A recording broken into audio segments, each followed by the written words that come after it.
스카이스루프 타임즈 2023년 11월 21일자를 진행하도록 하겠습니다. 내용이 좋았다고 생각하시면 구독, 좋아요 부탁드리고 필요하시면 배속 보시기를 바랍니다. 한국의 영국 국빈 방문 시 더 강력한 경제적 안보적 유대 추구. 로이터 통신에서 11월 20일 보도한 내용입니다. 윤의 사흘 일정은 찰스 왕 즉위 이후 영국이 주최하는 첫 국빈 방문으로 북한이 또 다른 첩보위성 발사 시도를 위한 막바지 준비에 들어간 것으로 보인다. 이런 상황에서 그 텔레그래프가 윤 대통령하고 인터뷰를 한 내용을 로이터에서 인용 보도를 한 것 같습니다. 윤 대통령은 우크라이나와 가자 지구에서의 전쟁과 더불어 러시아 북한 관계의 증대와 남중국해에서의 긴장이 서방과 매우 긴밀한 안보 협력을 모색하게 만들었다고 말했다. 러시아하고 우리하고 좋았던 시절이 있는데 지금 그게 바이든 이후로 그 우크라이나 전쟁 이런 등등으로 인해 가지고 러시아하고 우리하고 좀 소원해지고 거꾸로 이제 김정은이하고 푸틴이 이제 또 좀 밀착해지는 그런 관계가 됐네요. 그는 수요일에 리시 수낙 총리와 회담을 하고 양국 간 동반자 관계의 확대에 관한 협정을 채택할 것이다. 공급망과 에너지 안보를 포함한 인류의 지정학적 위험에 대해 영국과 더 깊은 협력을 희망한다고 얘기를 했습니다. 이 보도는 서울 최수향 기자와 베이징 리즈리 보도를 에드 데이비스와 게리 도일이 편집한 것으로 소개를 하고 있습니다. 대만 해협에 대해서 언급을 하고 있죠. 대만 해협의 평화와 안정뿐 아니라 남중국해의 규칙에 근거한 해양 질서의 중요성을 강조했다. 미국이 요구하는 것은 자유항해죠. 엑스포 개최지는 프랑스인데 엑스포 조직기구인 국제박람회 기구 회원들의 투표로 이번 달에 결정될 것으로 예상되기 때문에 영국 방문을 끝나고 프랑스로 가서 또 홍보전을 벌일 것으로 그렇게 보도를 했습니다. 베이징 리즈리가 보도한 내용은 여기에서 발췌를 안 했는데 그 대변인은 한국은 어, 뭐 건방지게 우리 그 대만에 대해서 얘기할 자격이 없다. 이런 식으로 논평을 했다고 합니다. 헬로 다니엘 스테이시 헬로라는 매체에서 윤 대통령 방문을 겸해서 보도를 냈는데 월리엄 왕세손과 게이트 공주의 한국 국빈 방문에서의 주요 역할이 밝혀졌다. 이렇게 얘기를 하고 있습니다. 왕비는 다음 주 국빈 방문에서 대한민국 대통령 윤석열과 부인 김건희 여사를 모실 예정인데 여행 일정에 포함된 의장대와 국빈 연회로 많은 화려함과 의식을 기대하십시오. 이것은 왕실 여성들을 위한 티아라를 의미합니다. 티아라라는 게 무슨 뜻인지 잘 저는 그 영어 걸그룹 이름인 줄 알았는데 아니군요. 그것 나중에 찾아봐야 되겠습니다. 국빈 방문을 앞두고 찰스는 이달 초 런던 남서부 뉴몰든을 방문해서 케이팝 음악과 한국 문화와 요리를 배우는데 또 시간을 보냈다. 뭐 대화를 하려니까 런던에 있는 코리아 한국인들이 거주하는 데 가서 한국 문화와 그다음에 뭐 이런 그 김치 담그는 거 이런 거 구경한 게 뉴스 보도를 나왔습니다. 21일 일정은 웨일즈의 왕자와 공주는 화요일 왕을 대신해서 윤 대통령과 영부인을 호텔에서 공식적으로 맞이할 예정이다. 이렇게 소개를 하고 있네요. 상당히 영국에서 그 이 찰스 왕이 왕으로 등극하고서 첫 국빈 방문이 되니까 뭔가 한국으로서도 의미 있는 게 될 것 같습니다. 어, 왕과 윤씨, 김씨 부부는 궁에서 비공개로 점심을 먹은 후 대한민국 왕실 소장품 사진전의 특별전을 관람할 예정이다. 우리나라 유물도 좀 가져간 게 많이 있는가 모르겠어요. 옛날에 대통령과 영부인은 글로스터 공작과 함께 종전 70주년을 맞아 한국 전쟁기념관에서 헌화식을 또 가질 예정이다. 아, 이 참 뭐 이 게이트 공주라고 그러나요? 케이트 공주. 이건 뭐 영화배우 이상으로 아주 이렇게 잠깐 돈을 들이면은 아무리 봐도 이 머리도 매일 이 정도 가꾸려면 돈도 엄청 들어갈 것 같은데 화장도 이쁘게 한 것 같습니다. 자, 일단 뭐 뉴스가 어떻게 나올지 좀 두고 보죠. 일본은행은 대규모 금융 완화를 더 이상 계속해도 소용없다.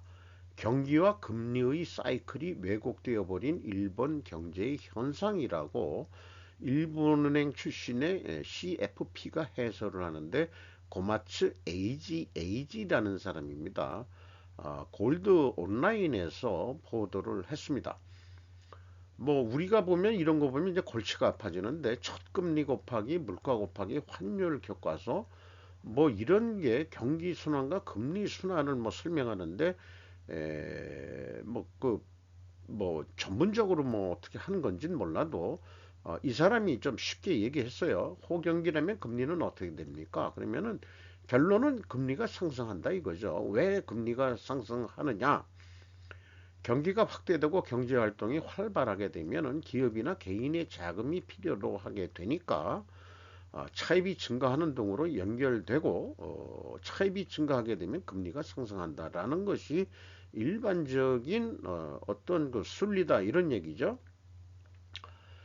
그런데 너무 금리가 오르면은 그때부터는 좀 뭐 이 경기를 억제하고 또 금리가 내려가게 된다 이런 그 순환 곡선을 얘기하는데 불경기라면 금리는 어떻게 움직일까? 경기가 후퇴하면은 기업 개인이 자금을 필요로 하지 않게 되니까 차입이 줄어드는 등으로 연결돼서 금리가 저하된다는 것이다. 그런데 요즘 그 일본이 이제 인플레도 되고 경기가 좋아지기 시작한다는 게 이제 나오고 있는데 일본에서 그럼에도 불구하고 금리가 오르기 어려워진 이유가 그럼 뭐냐? 1990년대 이후 일본 경제는 저성장 경제 30년 잃어버린 30년을 하면서 호경기와 불경기의 산골짜기가 잘 보이지 않기 때문이다. 곡선이 잘 안 보인다 이거예요. 30년 동안. 그렇게 됨에 따라 금리도 낮은 곳에서 오르기 어려운 상태가 이어지고 있다. 또 그 이유를 보면은 일본 기업은 매크로의 숫자로 보면 자금 잉여 주체 이렇게 돼 있다. 지금 자금이 남아 있어 그것을 운영하는 주체로 전환해 그 상태가 계속되고 있다 이런 얘기예요. 그래서 호gen기가 돼도 자금은 있으니까 금융기관으로부터 차입을 할 일이 별로 없을 것이다. 이렇게 되니까 금리 인상이 어려워지고 있다. 이렇게 좀 설명을 하고 있네요. 좀 상황 이해하는데 좀 도움이 됐습니다. 여기 뭐 금리 인상 그 사이클에 대해서 그 이 도표로 표시한 것 같습니다. 사회주의와 개인의 자유라는 제목으로 한번 좀 생각을 정리해 본 게 있습니다. 어디 그 이 메카시 열풍에 있어서 미국의 공산주의자들을 때려 부실 때 영화 속에서 나온 그 말들을 좀 나름대로 이해를 해서 정리를 좀 해본 건데요. 배우가 나왔던 건데 제가 조금 그 각색을 했습니다. 사회주의와 개인주의가 통용이 되려면은 그런 것들이 성립이 되려면 민주주의 내에서 가능할 것이다. 공산주의 국가에서는 다른 이념은 통용될 수가 없기 때문이다. 이것만으로도 민주주의가 더 바람직한 이념임이 입증된다. 민주주의 내에서 보수냐 진보자 하는 이념 대립보다 더 큰 문제가 있다. 군인들이 지키고자 했던 나라는 이런 편협한 나라가 아니라고 말한다. 미국 헌법은 국회는 종교의 자유를 규제하지 않는다.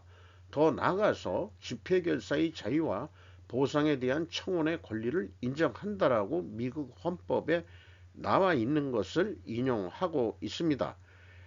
여자 꼬시려고 어떤 클럽에 들어갔는데 그게 공산주의 클럽이었다 해가지고 그게 걸려서 FBI에 청문회에 가서 자기는 그런 뜻이 없다 해서 했는데 거기 가서 시나리오대로 읽지를 않고 자기 견해를 밝힌 거죠. 너무 많은 이들이 피해 대가를 치렀다 이렇게 얘기를 하고 있습니다. 미국의 메카시 열풍이 될 때 툭하면 공산주의자로 몰려가지고 개피를 본 그런 경우도 있었던 모양이에요. 그런 이야기이긴 하나 좌측의 이런 내용들은 한국에도 적용이 가능해야 헌법 정신에 맞긴 맞는 걸 겁니다. 다만 우리나라는 바로 그 휴전선을 경계로 적과 대치를 하고 있기 때문에 집회 결사의 자유를 악용해서 작용화된 테러와 같은 행동에는 응당 적합한 응징을 해야 마땅하겠죠. 우리나라 같은 경우에는. 그리고 국내 내에서 갈등과 대립에서 여야 간에 타협이 되지 않을 때 해결 방법은 저는 다른 것이 없다고 봅니다. 숫자 가지고 지금 밀어붙이고 있는데 어, 솔직히 상대를 제거하는 방법밖에는 없는 것이다라고 저는 그런 생각이 들어가기 시작하네요. 우리나라의 뭐 공동체 자유주의라고 이 정치 이념을 갈파하셨던 분이 있는데 공동체라는 말은 우리말로 번역해서 그 좀 듣기는 좋습니다만은 사실은 커뮤니티이기 때문에 커뮤니즘이기 때문에 공산주의거든요. 공산 자유주의 그런 나라가 성립이 될 수 있을까 모르겠어요. 공산주의인데 공동체로 살면서 자유를 만끽한다. 어떤 형태의 정치 정부 구도가 되고 어떤 정당들이 형성이 될 수 있는 건지 뭐 김영삼 정부 때 그 뭐 저기 이 참모 역할을 했다는 분이 그런 거를 했는데 뭐 생소한 그런 그 정치 이념입니다. 공동체 자유, 자유주의. 한국 뭐 선진화 재단인가 그런 데서 하고 있는 거예요. 있습니다. 원전 두 번 죽인 민주당, 금융지원 꺾고 수출까지 발목. 뭐 뉴스에 많이 나왔기 때문에 뭐 장관 예산을 1814억이나 삭감했는데 저는 그렇게 생각합니다. 이런 것이 테러가 아니면 무엇이겠는가? 테러에 대해서는 어떻게 대응한다? 제 견해를 말씀드렸습니다. 우리 이건 매국행위 아니에요? 저는 그렇게 봅니다. 한국 핵연료 수출 한 발짝 더 성능 검증 막바지 진입. 이렇게 그 핵에 대해서 그 돈을 벌 수 있는 길들이 있는데 그 원전 발전이나 이런데 연구 기금이라든가 그다음에 무슨 이런 것들을 예산을 1,800억이나 깎아먹는 애들이 과연 국가와 민족을 위해서 일하는 애들인지 자기 자신의 입신 양명만을 위해 가지고 움직이는 애들인지 매우 의심스럽습니다. 내용 얘기는 생략하도록 하겠습니다. 운동권의 타락 결국 돈이었다. 지금 현재 민주당이 운동권 출신들이 꽤 있다고 한다면은 거장 해부한 대한민국이라고 해서 김영주 기자가 매일경제에서 장편 황금종이 펴낸 조정래 작가의 출판 기념회를 취재를 했습니다. 한국 한국만노주의 쇠퇴 꼬집었다.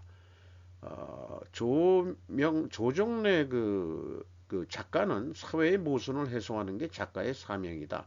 소설을 써도 제가 바라는 세상은 오지 않겠지만 해야 할 일을 하다 죽겠다. 한 80세가 넘으신 분이라고 얘기를 하고 있는데 이 황금정기는 천년의 질문 이후 4년 만에 나온 조 작가의 장편이다.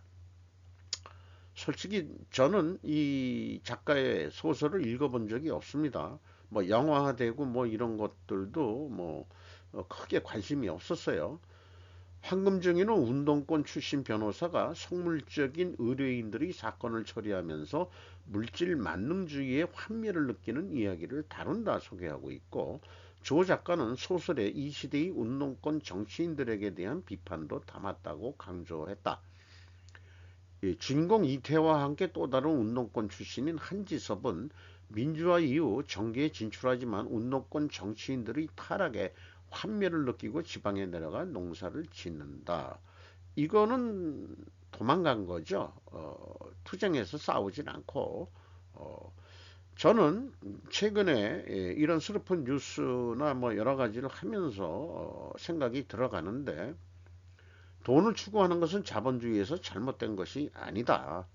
작가도 책을 쓰는 것이 장사가 돼야 가능한 거 아니냐.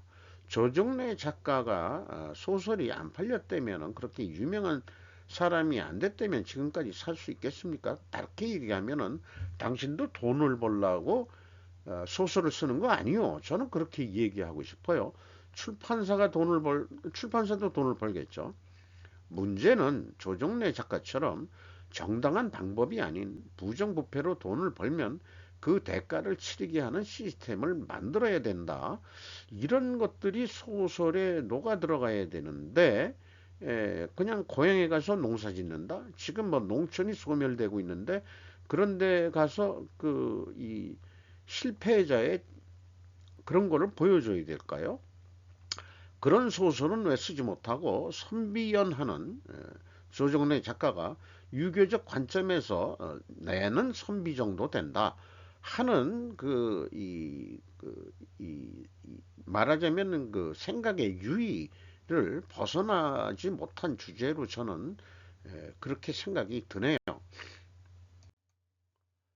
바이든의 지리멸멸 외교, 이충근 국제정치학 박사가 하는 유튜브에서 발췌한 내용입니다. 바이든이 미국 대통령에 취임한 후 미국의 국력이 대폭 약해진 바는 없다. 그런데 트럼프 시대와 바이든 시대의 미국 국력은 유사하다. 미국 정도의 강대국이 세계의 패권국으로 군림하는 경우 세계는 평화롭고 잠잠해야 하는 것이 정상인데, 트럼프 4년 동안에는 전쟁이 없었다. 그러나 2008년 됐는데 전쟁이 두 건 일어났다. 이런 얘기고요. 미국은 유럽, 동아시아, 중동 등 미국의 3대 관심 지역이다. 얘기를 했는데, 여기 뭐 의견 낸 사람은 여기 뭐 러셀 미드라고 되어 있는데요. 이란을 회유하려는 유화 정책은 실패로 돌아갔다. 오바마와 바이든의 테헤란과 화해하겠다는 노력은 이 지역 전체를 불안정하게 만들었고 하마스를 대담하게 만들었다고 평론을 소개하고 있습니다. 미국은 초점을 중국에 맞춰야 하는데 중동과 유럽으로 초점을 잘못 맞추고 있다. 미국의 일국 시대는 2017년을 기점으로 끝났다. 물론 미국이 1강이지만 중국이 피어 컴페티터가 되었다. 피어라는 게 뭐 두려움 이런 거로 알고 있는데, 위험스러운 경쟁자가 되었다. 이렇게 이제 의견을 얘기하는 사람이 이제 뒤쪽에 소개를 하게 있습니다. 이번에 그 에이펙 미중회의에서도 나온 공동 성명은 없는 것으로 알고 있고요. 도대체 무엇을 위해 시진핑을 불러가지고 했는지, 펜타닐 마약만 이 미국 언론에서는 부각이 된 것 같아요. 우리나라는 그것도 소개도 안 했고, 펜타닐 마약에 대해서는 우리나라 지금 무슨 이상한 기괴한 사건이 일어나고, 뭐 차 몰다가 나와가지고 춤추는 40대 여자 뭐 이런 것까지 있는데, 아주 독특하고 이제까지 보지 못했던 무슨 아주 괴상망측한 사건들이 저는 다 마약과 관련이 있다고 생각합니다. 자살로 얘기하는 그런 것도 혹시 마약과 관련이 있는 거 아닌가, 이런 생각도 해보게 돼요.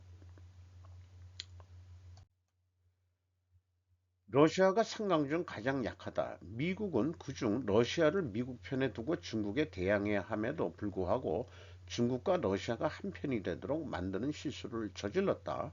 그러니까 이제 러시아하고 북한이 또 친해지게 됐죠. 이 사람이 뭐 유명하신 무슨 학자라는데, 존 제이 미어슈머 이렇게 읽어야 되나요? 이런 뭐 유명한 학자라는데 이분이 그렇게 얘기했다 이게요. 그리고 또 하나 뭐 여기 그 글씨가 작아서 제임스 크래브틸이라고 돼 있는데 지금 바이든의 그런 정책 때문에 에, 전쟁이 두 개 일어났고 중국이 혹시 미국 아시아에서 미국을 시험하려고 하지 않겠냐. 그러니까 대만 유사를 일으키지 않겠냐. 이런 의견을 얘기를 하고 있습니다. 2013년 10월 19일 하마스 이스라엘 그 테러와의 전쟁에서 전쟁의 법칙을 지키라고 바이든이 얘기했다는데 이게 말씀이 안 된 정상적인 전쟁이 아니고 테러는 병원을 습격한다고 뭐 미국 그 저기 그 레프트 언론 기관들도 어린이들 많이 죽인다 어쩌고 저쩌고 뭐 이스라엘 반이스라엘적인 어떤 언론 매체나 사람들의 활동도 많이 그 소개를 하고 있는데 친이스라엘적인 발언한 사람들은 또 문매라고 그러나요? 그걸 맡고 있는데 소개한 것은 골다 메이어 옛날 그 이스라엘 총리 여성분 유명하셨던 분으로 그 기억을 합니다만은 이분이 한 얘기 중에서 이런 게 있습니다. 이런 거를 소개를 했네요. 우리는 아랍 사람들이 우리 아이들을 죽이는 것은 용서할 수 있다. 그러나 저들이 우리로 하여금 저들의 아이들을 죽게 하는 일은 용서할 수 없다. 참 그 영어식 표현인지 유대식 표현인지 아니면은 그, 그 탈무드식 표현인지 에, 뭐 우리 애들이 죽는 건 참을 수는 있는데 우리가 니들의 애들을 죽일 수밖에 없는 상황을 만들면은 그것은 너희들을 용서할 수 없는 거다. 이런 식으로까지 그 골다 메이어 총리가 얘기했다는 그런 것들이 새롭게 좀 소개된 것이 좀 이채롭습니다. 지금 네타냐후 강성이죠. 어, 어떻게 해서든 어떻게 가자 지구를 밀어 다 낼 것 같습니다. 지금 봐서는 82세도 현역으로 일하는 일본, 60세 정년 꽉 막힌 한국과 무엇이 달랐나? 최정원 기자 2대1이 11월 21일 날 그 보도를 했네요. 뭐 60세까지 꽉 막혔다 그건 아니에요. 이미 그 제가 있던 조직에서도 옛날 데리고 있던 그 부하 직원도 나이가 먹어서 이번에 뭐 나오긴 했는데 생산직은 65세까지 그 지금 연장이 됐다 그러고요. 필요하면은 또 1, 2년 또 이렇게 그 계약을 맺어가지고 일을 한다고 합니다. 우리나라도 뭐 65세도 이 지금 그 추세로 가고 있는데 일본은 지금 뭐 여기 81세를 소개를 했는데 사무직으로 이렇게 일하시는 분들은 뭐 공장에서 일하시는 분들도 있지만은 극히 드문 얘기겠죠. 저도 그 저기 조직을 나와서 한번 쭉 그 노인 일자리 같은 거 한번 알아본 적이 있는데 서울시 어딘가 거기 한번 가봤더니 아유 그 뭐 저기 그 주차장 요원 정도뿐이는 뭐 생각하시면 없습니다. 뭐 이런 식으로 그 젊은 여직원이 아주 쌀쌀맞게 그 얘기했던 그 저도 그거 안 알아봤겠어요. 좀 알아봐서 좀 뭐 해볼까 뭐 해가지고 노인 일자리라는 게 뭐 있나 서울시에서 그런 거 저도 지금 그 알아보러 돌아다닌 적이 있습니다. 81세 일 근로자는 나이 많아도 내 능력을 발휘할 수 있어서 만족이다. 일정부 60세 이후 고용 방식의 자율성 부여에서 기업 부담을 줄였다. 피크 임금제 이런 것 안 하고 좀 싸게 좀 쓸 수 있는 거겠죠. 제도 없이 고령 노동 조건 하향 평준화, 한도 단계적 도입해야. 그래서 그 내용 이렇게 그 소제목들의 내용을 풀어가는 내용입니다. 어, 우리나라 오학수 일본 노동정책 연구 연수기구 박사는 정부가 고용 문제에 대해 기업의 자율성을 지나치게 침해하는 형태로 개입해서는 안 되지만 고령자 고용제도에 대한 정부의 개입은 어느 정도 불가결하다. 노인네들도 좀 써라 이런 얘기일까요? 고령자의 노동 조건이 하향 평준화가 일어나지 않도록 단계적으로 계속 고용제도 등 고령자 고용제도화를 진행할 필요가 있다. 제가 뭐 모두에 말씀드린 것처럼 임금 피크제는 있긴 있어요. 있는데 60세 넘으면은 뭐 하더라도 조금 일당이 깎이더라도 계속 일하시겠습니까? 그렇게 되면은 뭐 대부분 뭐 아직 건강한데 다 일해야죠. 그럼 65세까지 그 생산직 사람들은 다 지금 확보가 돼 있다고 하는 일본 대기업이긴 합니다만은 어쨌든 우리나라도 이 정년은 연장되고 있고 실질적으로 뭐 일하는 어떤 이 생산 숙련이라든가 뭐 이런 게 있어야 또 가능하겠죠. 그런 게 없으신 분들은 저같이 속된 말로 책상 물림 출신들은 뭐 거의 뭐 일자리 구하기가 좀 어려울 것 같아요. 사무직도 있다고 뭐 뭐 이런 게 있는데 그게 보통 이제 허드렛 일이죠. 허드렛 일. 어, 뭐 이런 거 옛날 사환이 했던 거 뭐 이런 것들 좀 있지 않겠냐. 뭐 복사기에 저기 종이 갈아 끼워 넣기 뭐 이런 거 그런 거 아니겠는가. 여긴 뭐 컴퓨터를 보고서 일하는 모습을 찍었는데 어, 부럽긴 부럽네요. 이대로 가다가 중국은 일본을 잃어버린 30년과 같은 길에 니폰 방송에서 보도를 했는데 일본은 뭐 지속적으로 중국도 잃어버린 30년 간다라는 뉴스 제목을 많이 만들어 가지고 뿜어내고 있습니다. 경제 분석가 조셉 크래프트라는 사람을 초빙해 가지고 이다고지의 오케이 코지업이라는 프로그램에 출연해서 중국 은행의 금리 관계 이런 3개월 전에 인하를 해가지고 지금 하고 있는데 여기서 설명하는 것은 90년대 일본 버블 붕괴 때와 비슷한 중국의 상황이라고 소개를 하고 있습니다. 경제의 50% 이상을 차지하는 지방정부 부채를 줄여야 하는데 대응이 늦다고 얘기하고 공산당의 위험을 유지하기 위해서라도 1대1로는 보류할 수 없다. 그런데 지금 이 채권 뭐 1조 달러인가 투자를 했다며요. 근데 저개발 국가에 투자하는 바람에 이 돈을 못 갚아가지고 돈을 못 받고 있다는 얘기인데 어쨌든 부실 채권 처리를 해야 되는데 어떻게 되는 건지 모르겠다. 땅을 뺏을래는지 모르겠어요. 그렇게 생각합니다. 그래서 1대1로 전략은 보류해야 된다. 이렇게 얘기해야 되는데 지금 시진핑 엉아는 10주년 돼 가지고 그걸 또 뭐 성대하게 뭐 어떤 성과를 자랑하는 식으로 중국 내에서 끌어모아 가지고 회합을 했죠. 거기에 푸틴도 갔던 거로 알고 있습니다만은 지금은 아직 세계 경제가 미국 경기의 뒷받침을 받고 있지만 만약 앞으로 세계 경제가 둔하게 되면은 더블 펀치로 중국 경제도 타격을 입게 될 것이다라고 소개를 하고 있습니다. 현대차에 대한 어떤 변화에 대해서 얘기를 했는데 입 다물고 있고 시키는 대로만 일했던 임원들이 바뀌었다. 정의선이 일론 머스크보다 강한 이유.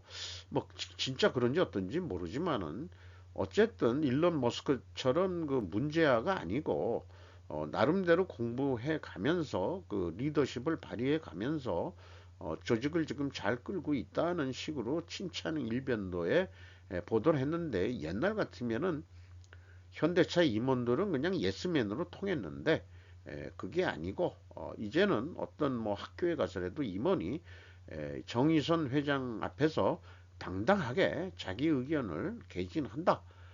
뭐 이런 거고요. 현재 당분간은 엔진과 전기차를 양손 전략으로 뭐 가야 된다라는 식으로 풀어내고 있습니다. 현대가 까면 까라고 조인트 까고 뭐 그랬던 거로 뭐 우리들은 고정관념이 있는데 군대식 문화다. 근데 대부분의 우리나라가 5.16 혁명 군사정권 그런 것 때문에 대부분 그런 거에 익숙해 있죠. 현대만 그렇던 거 아닙니다. 아, 그 과제도 산적하다. 중국 시장이 뭐 대표적인 시장이었고 그러는데 중국 시장 지들끼리 잘 만들어서 잘 팔아먹고 그냥 살라고 그러라. 꼭 중국 시장 가서 꼭 차를 팔아먹어야 되겠느냐. 어, 주적한테 물건 팔아서 뭐하겠느냐. 저는 그런 생각도 있습니다. 이상 마치도록 하겠습니다.